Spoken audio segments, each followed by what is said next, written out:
ಶಿವೆ ಸರ್ವಾರ್ಥ ಸಾಧಕೆ ಶರಣ್ಯ ತ್ರೈಂಬಕೆ ದೇವಿ ನಾರಾಯಣಿ ನಮಸ್ತೆ.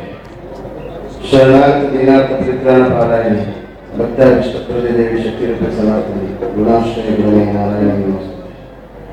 ನಿತ್ಯಾನಂದಂ ಬ್ರಹ್ಮಾನಂದಂ ಬ್ರಹ್ಮಸ್ವರೂಪಂ ನೀಲವರ್ಣಂ ತ್ರಿಲೋಕಜ್ಞಾನಿ ಶ್ರೀದೇವಂ ಓಂ ನಮೋ ನಿತ್ಯಾನಂದ. ವಿಗ್ಗದ ಆರಾಧ್ಯ ಮೂರ್ತಿಯಾದಂತಹ ಪಂಚಲಿಂಗೇಶ್ವರನ್ನು ಸ್ಮರಿಸಿಕೊಂಡ ಈ ವೇದಿಕೆಯಲ್ಲಿ ವಿರಾಜಮಾನವಾದಂಥ ಎಲ್ಲ ಯತಿಶ್ರೇಷ್ಠರಿಗೆ ಶರಣಾರ್ಥಿಯನ್ನು ಸಮರ್ಪಿಸಿಕೊಂಡು ಧರ್ಮಸ್ಥಳದ ಅಧಿದೇವತೆಯಾದಂತಹ ಮಂಜುನಾಥ ಸ್ವಾಮಿ ಮತ್ತು ಧರ್ಮದೇವತೆಗಳನ್ನು ಸ್ಮರಿಸಿ ಕ್ಷೇತ್ರ ಸಾನ್ನಿಧ್ಯದಿಂದ ಆಗಮಿಸಿ ಇವತ್ತು ವಿಟ್ಲ ಸೀಮೆಯ ಬಹಳಷ್ಟು ಇತಿಹಾಸ ಪೂರ್ವದ ಹಿನ್ನೆಲೆಯಲ್ಲಿ ಬಹಳಷ್ಟು ಸಲ ಬ್ರಹ್ಮಕಲಶ ಮಾಡಲಿಕ್ಕೆ ಜೀರ್ಣೋದ್ಧಾರ ಮಾಡಲಿಕ್ಕೆ ಪ್ರಯತ್ನಿಸಿ ಎಲ್ಲ ವೈರಾಗ್ಯಪಟ್ಟಂತಹ ಕಾಲಸ್ಥಿತಿಯಲ್ಲಿ ಮತ್ತು ಈ ಪುನರುತ್ಥಾನಕ್ಕೆ ಪುನಶ್ಚೇತನವನ್ನು ಪಡತಕ್ಕಂಥ ಧರ್ಮಸ್ಥಳದ ಮಂಜುನಾಥ ಸ್ವಾಮಿ ಮತ್ತು ಧರ್ಮದೇವತೆಗಳು ಮತ್ತು ಪೂಜ್ಯ ಗೌರವಾಧ್ಯಕ್ಷರಾದಂತಹ ಧರ್ಮಾಧಿಕಾರಿಗಳಾದಂತಹ ವೀರೇಂದ್ರ ಹೆಗ್ಡೆಯವರು ಹಿಂದಿನ ಕಾಲಘಟ್ಟದಲ್ಲಿ ಧರ್ಮಸ್ಥಳದ ಹಿರಿಯರಾದಂತಹ ಮಂಜು ಹೆಗ್ಡೆಯವರು ಕೆಪಿನ ಈ ಭಾಗದಲ್ಲಿ ಇಬ್ಬರು ಅಶಂದಿರು ಈ ಭಾಗದಲ್ಲಿ ಇದ್ದು ವಿಟ್ಲಕ್ಕೂ ಧರ್ಮಸ್ಥಳಕ್ಕೂ ಒಂದು ದೊಡ್ಡ ಧರ್ಮದ ಸಂದೇಶವನ್ನ ವಿಟ್ಲ ಅರಸರ ಮನೆತನದ ಅರಸರು ಮಾಡಿದಂತಹ ಸತ್ಕರ್ಮದ ಫಲ ಕೂಡ ಇದಕ್ಕೆ ಸಂಯೋಗವಾಗಿ ವಿಶೇಷವಾದಂತಹ ಧರ್ಮಕಲಶದ ಕೊನೆಯ ಕಾರ್ಯಕ್ರಮದಲ್ಲಿ ನಾವೆಲ್ಲ ಇದ್ದೇವೆ. ಬ್ರಹ್ಮಕಲಶ ಮುಗಿತದೆ, ಮತ್ತೆ 48 ದಿವಸದಲ್ಲಿ ಜಲ ಕೆಲಸಕ್ಕೆ ನಾವು ಪುನಃ ಎಲ್ಲ ಸೇರಬೇಕಾಗುತ್ತೆ. ಒಟ್ಟಿನಲ್ಲಿ ಈ ವೇದಿಕೆ ಹೇಳ್ತದೆ, ಈ ದೇವಸ್ಥಾನದಲ್ಲಿ ಇಲ್ಲಿ ಮಧ್ಯದಲ್ಲಿ ನೀವೆಲ್ಲ ಕೂತ್ಕೊಂಡಿದ್ದೀರಿ, ನಿಮ್ಗೆ ಹಸಿವಾಗ್ತಾ ಇದೆ. ಒಂದು ಭಾಗದಲ್ಲಿ ಹಸಿವಾದವರು ಸಂಚರಿಸ್ತಾ ಇದ್ದಾರೆ, ಇನ್ನೊಂದು ಭಾಗದವರು ಹೊಟ್ಟೆ ತುಂಬಿಸಿ ಹೋಗ್ತಾ ಇದ್ದಾರೆ. ಎರಡು ಪ್ರಕ್ರಿಯೆಯಲ್ಲಿ ಆಗ್ತಾ ಇದೆ. ಒಂದು ಪುಣ್ಯ ಸಂಚಯದ ಪ್ರಕ್ರಿಯೆ, ಎರಡು ಪಾಪ ಸಂಚಯ ಪ್ರಕ್ರಿಯೆ. ಇದನ್ನು ಇದ್ರೂ ಅದನ್ನು ಪರಿಹರಿಸಿ ಮತ್ತೆ ಪುಣ್ಯ ಸಂಚಯಕ್ಕೆ ಸತ್ಕರ್ಮಕ್ಕೆ ದಾರಿ ಮಾಡಿಕೊಡ್ತಕ್ಕಂಥ ಒಂದು ದೊಡ್ಡ ಸತ್ಕರ್ಮ ಈ ಕ್ಷೇತ್ರದಲ್ಲಿ ಆಗಿದೆ. ಬಹಳಷ್ಟು ಅರ್ಥಪೂರ್ಣ ಕಾರ್ಯಕ್ರಮದಲ್ಲಿ ನಾನಿದ್ದೇನೆ, ಎಲ್ಲ ಉಲ್ಲಾಸಿತರಾಗಿದ್ದೇವೆ. ಬಹುಶಃ ಹಸಿವಿದ್ದವರಿಗೆ ಹಸಿವು ಆಗ್ತದೆ ಅಂತ ಗೊತ್ತಾಗುತ್ತೆ, ಹೊಟ್ಟೆ ತುಂಬಿಸಿದವರು ಹೊಟ್ಟೆ ತುಂಬಿದಂತ ಆನಂದದಲ್ಲಿ ಇದ್ದೇವೆ. ಅದಕ್ಕಿಂತ ಹೆಚ್ಚು ಎರಡು ಕಡೆಗೆ ಒಂದು ಆನಂದ, ದೊಡ್ಡ ಆನಂದ ಇದೆ. ಇಷ್ಟು ವರ್ಷದ ಇತಿಹಾಸ ಇದ್ದಂಥ ಈ ದೇವಸ್ಥಾನದಲ್ಲಿ ಬ್ರಹ್ಮಕಲಶ ಮಾಡತಕ್ಕಂಥ ಸಂದರ್ಭದಲ್ಲಿ ನಾವೆಲ್ಲ ಇವತ್ತಿದ್ದೇವೆ. ಇದೊಂದು ಚರಿತ್ರೆ. ವಿಶ್ವ ಮಾನ್ಯವಾಗಿ ಹೊಂದಿರತಕ್ಕಂಥ, ವಿಶ್ವ ಒಂದೇನಾಗಿ ಬೆಳೆಯತಕ್ಕಂಥ ಪಂಚಲಿಂಗೇಶ್ವರನ ದಿವ್ಯ ದರ್ಶನ ಈ ದಿವ್ಯ ದೇವರದಲ್ಲಿ ಆಗಿದೆ. ಒಂದು ಮಾತನ್ನು ಈ ಸಂದರ್ಭದಲ್ಲಿ ಹೇಳ್ತೇನೆ. ಭಗವಂತನಿಗೆ ಬಹಳಷ್ಟು ಹತ್ತಿರವಾದದ್ದು ಏನು ಅಂತ ಹೇಳಿದ್ರೆ ಹೃದಯ ಶ್ರೀಮಂತಿಕೆ, ಪ್ರೀತಿ. ಅದು ಯಾವ ಭಕ್ತನಲ್ಲಿ ಇರ್ತದೋ ಆ ಭಕ್ತನ ಹತ್ತಿರ ಭಗವಂತ ಸದಾ ಇರ್ತಾನೆ. ಬಹುಶಃ ವಿಟ್ಲ ಸೀಮೆಯ ಜನತೆ 16 ಗ್ರಾಮದ ಸಮಸ್ತ ಭಕ್ತರು ರಾತ್ರಿ ಹಗಲು ಪರಿತಪಿಸಿ ಈ ಬ್ರಹ್ಮಕಲಶ ಹಾಕದ ಎಡ್ಡೈತಲ್ಲಿ ಏತು ವರ್ಷ ಏತು ಶಕ್ತಿ ಪ್ರಯತ್ನ ಮಾಡ್ತಾರೆ. ಈ ಮುಖ ರಾತ್ರಿ ನನಗೆ ಈ ಬ್ರಹ್ಮಕಲಶದ ಯುವಜಿ ಸಮಿತಿಗಳು ಆಯರಿಂದ ಪೋಯರಿಂದ ಮಂತ್ರರಿಂದ ಪಂಪನಂಚಿನ ಪ್ರಶ್ನೆ ಭಕ್ತಿನ ಸಂದರ್ಭ ಮತ್ತೊಮ್ಮೆ ಅದಕ್ಕೆ ಹೆಚ್ಚಿನ ಚಾಲೆಯನ್ನು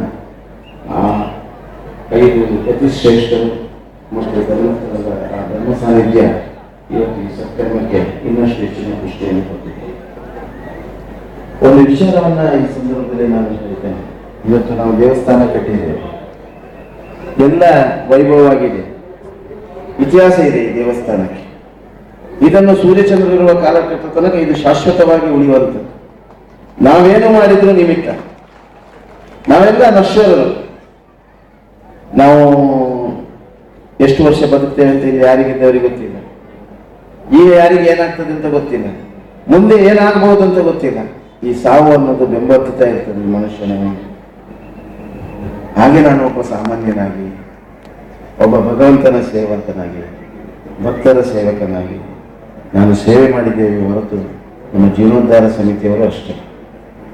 ಯಾರು ಯಾವುದನ್ನು ಇಟ್ಕೊಳ್ಳದೆ ಮುಕ್ತ ಮನಸ್ಸಿನಲ್ಲಿ ವಿವಿಧ ಸಂಘಟನೆಗಳು ಇವತ್ತು ಒಡಿಯೂರು ಗ್ರಾಮ ವಿಕಾಸ ಇರಬಹುದು, ಧರ್ಮಸ್ಥಳ ಗ್ರಾಮಾಭಿವೃದ್ಧಿ, ನವೋದಯ, ಶ್ರೀಶಕ್ತಿ, ಹಿಂದೂ ಯುವ ಸೇವನೆ, ಯುವತಿ ಮಂಡಲ, ಯುವಕ ಮಂಡಲಗಳು, ಬೇರೆ ಬೇರೆ ಸಮಾಜದ ಸಂಘ ಸಂಸ್ಥೆಗಳು ಇವತ್ತು ಬಹಳಷ್ಟು 10 ತಾಯಿಯ ಮಕ್ಕಳು ಒಂದೇ ತಾಯಿಯ ಮಕ್ಕಳಾಗಿ ಪಂಚಲಿಂಗನ ಭಕ್ತನಾಗಿ ಸೇವೆ ಮಾಡಿ ಕೃತಾರ್ಥರಂಥ ಸ್ಥಿತಿ, ಧನ್ಯತಾ ಭಾವವನ್ನು ತಾವೆಲ್ಲರೂ ಹೊಂದಿದ್ದೇವೆ.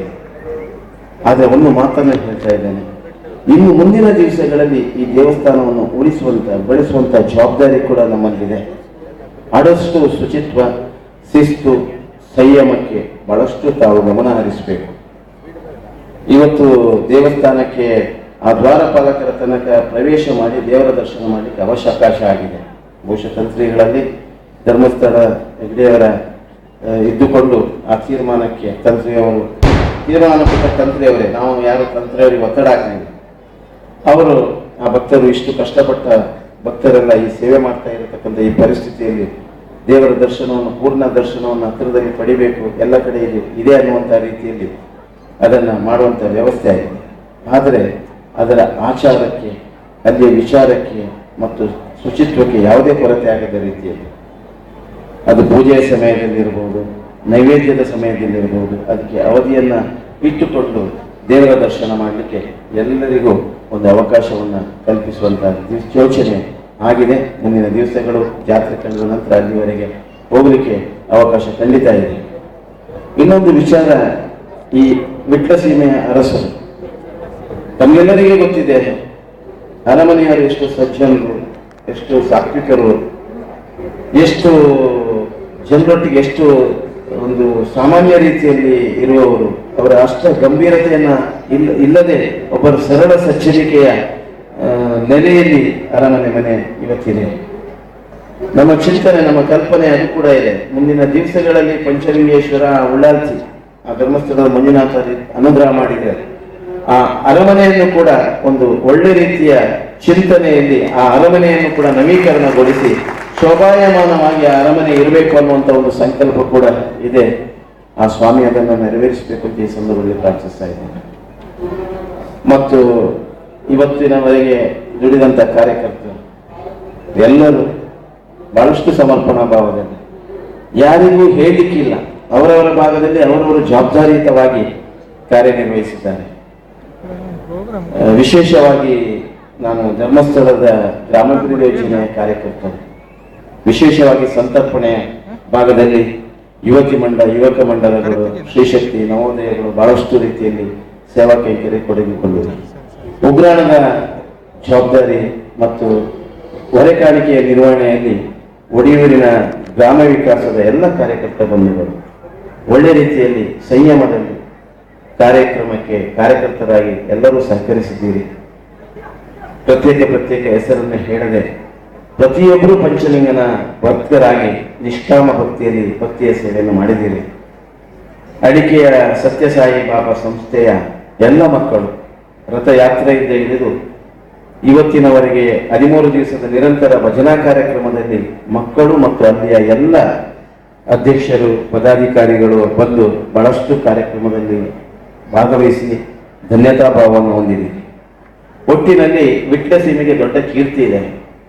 ವಿಟ್ಲ ಸೀಮೆಯಲ್ಲಿ ಭಾರತ ಸೇವಾಶ್ರಮ, ಒಡಿಯೂರು, ಅಡಿಕೆ ಸತ್ಯಸಾಯಿ ಸಂಸ್ಥೆ, ಅದೇ ರೀತಿ ಒಡಿಯೂರು ಶ್ರೀಧಾಮ, ಇನ್ನೆಷ್ಟೋ ಪುಣ್ಯಕ್ಷೇತ್ರಗಳು ನಮ್ಮ ಹಿಂದಿನಿಂದ ಪಾರಂಪರಿಕವಾಗಿ ಬರದಂತಹ ಸ್ಥಿತಿ ಇದ್ರೂ ಇವತ್ತು ಪುನರ್ ವಿಶೇಷವಾದಂಥ ಆಧ್ಯಾತ್ಮಿಕತೆಯ ಒಂದು ದೊಡ್ಡ ಕ್ರಾಂತಿಯನ್ನು ಮಾಡಿದಂಥ ಸೀಮೆ. ಅದಕ್ಕೋಸ್ಕರ ಅಂತ ಒಂದು ಶಕ್ತಿ ಈ ಭಾಗದಲ್ಲಿದೆ.